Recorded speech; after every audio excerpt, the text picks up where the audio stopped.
एक बार एक विदेशी यात्री भारत घूमने आया और टैक्सी करके पास के एक होटल पहुंचा। जैसे ही वो होटल में चेक इन कर रहा था उसे पता लगा कि उसका पर्स टैक्सी में रह गया है। उसने होटल वालों को कहा कि प्लीज आप टैक्सी वाले से कांटेक्ट करिए, लेकिन उन्होंने कहा कि हमारे पास टैक्सी वालों के कांटेक्ट नंबर नहीं है। उसने भी बहुत कोशिश करी लेकिन टैक्सी वाले का कहीं पता ही नहीं लगा। वो पूरी तरह से घबरा गया था क्योंकि उसका क्रेडिट कार्ड, उसके आइडेंटिटी कार्ड सब पर्स के अंदर थे। लेकिन 2 घंटे बाद वो टैक्सी वाला आया और उसने उस विदेशी यात्री को उसका पर्स थमा दिया। विदेशी यात्री ने खुश होकर उसे $70 देने की कोशिश करी, लेकिन उसके बाद जो टैक्सी वाले ने जवाब दिया वो आप लोगों को सुनना चाहिए। टैक्सी वाले ने कहा कि इस रिवॉर्ड के लिए मैंने आपको आपका पर्स वापस नहीं किया है, मैंने आपको आपका पर्स इसलिए वापस किया है क्योंकि ये आपका है। अतिथि देवो भव की भावना को साकार करने वाले उस टैक्सी वाले को मेरा सलाम।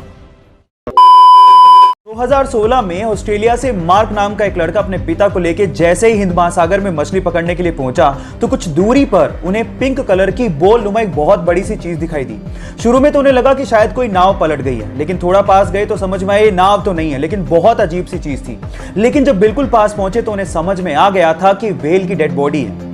अगर आपको इन फ्यूचर कुछ ऐसा दिखे तो तुरंत उसे दूर भाग जाइए, नहीं तो आपकी जान भी जा सकती है। होता कुछ यूं है कि व्हेल के मरने के बाद उसके अंदर के बैक्टीरिया गैस प्रोड्यूस करने लगते हैं। अब चमड़ी मोटी होने की वजह से वो गैस बाहर नहीं निकल पाती और प्रेशर बढ़ने की वजह से वो फट पड़ती है।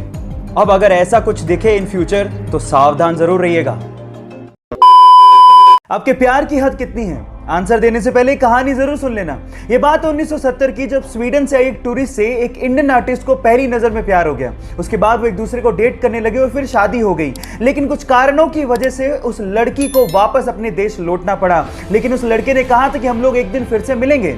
इतने पैसे नहीं थे कि वो लड़का फ्लाइट ले सकता, इसलिए साल भर बाद उसने अपना सब कुछ बेच के 60 रुपए में एक साइकिल खरीदी और 500 रुपए लेके दीवाना निकल पड़ा दिल्ली से अपने प्यार से मिलने। और 4 महीने की मशक्कत के बाद, कोई टेक्नोलॉजी ना होने के बावजूद भी वो स्वीडन पहुंच गया। इतना शिद्दत वाला प्यार देखकर लड़की के माँ बाप ने लड़के और लड़की की फिर से स्वीडन में शादी करवा दी।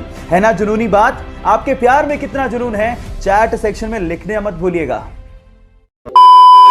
ये बात है फरवरी 2019 की, जब कुछ मछुआरे मछली पकड़ने के इरादे से इटली के एक तट से समंदर में पहुंचे। जब वो समंदर के बीचों बीच थे तो उन्हें कुछ दूरी पर कुछ तैरता हुआ दिखा। शुरू में तो उन्हें लगा कि शायद ये कुछ लकड़ी के टुकड़े हैं, लेकिन जब पास जाके उन्होंने देखा तो वो ये देख के हैरान रह गए कि वहां पर 2 हिरन तैर रहे थे। Oh my God! अब ये हिरन समंदर के बीचों बीच कैसे पहुंचे, ये आज तक एक रहस्य है। बहरहाल उन मछुआरों को दिल से धन्यवाद, क्योंकि उन्होंने उन हिरणों को बचाने की सोची। तो उन मछुआरों के लिए एक लाइक तो बनता है। जहां एक और कोरोना वायरस पूरी दुनिया के 32 से ज्यादा देशों में अपने पैर पसार चुका है, वहीं पूरी दुनिया के शीर्ष नेताओं से लेके शाही परिवार तक हमारी भारतीय संस्कृति को फॉलो कर रहे हैं। वो हैंडशेक की बजाय नमस्ते कर रहे हैं। पूरी दुनिया में भारतीय संस्कृति की तारीफ हो रही है। इसमें अमेरिका के राष्ट्रपति, फ्रांस के राष्ट्रपति, इजराइल के प्रधानमंत्री, जर्मनी के चांसलर से लेके ब्रिटेन का शाही परिवार शामिल है। और सबका यही कहना है कि अगर हमें कोरोना वायरस से जंग जीतनी है तो इसमें भारत का नमस्ते एक बहुत बड़ा हथियार साबित हो सकता है। हमें गर्व है अपने भारतीय होने पर और भारतीय संस्कृति पर, तो इसीलिए करो ना नमस्ते। क्या बढ़िया था गुरु।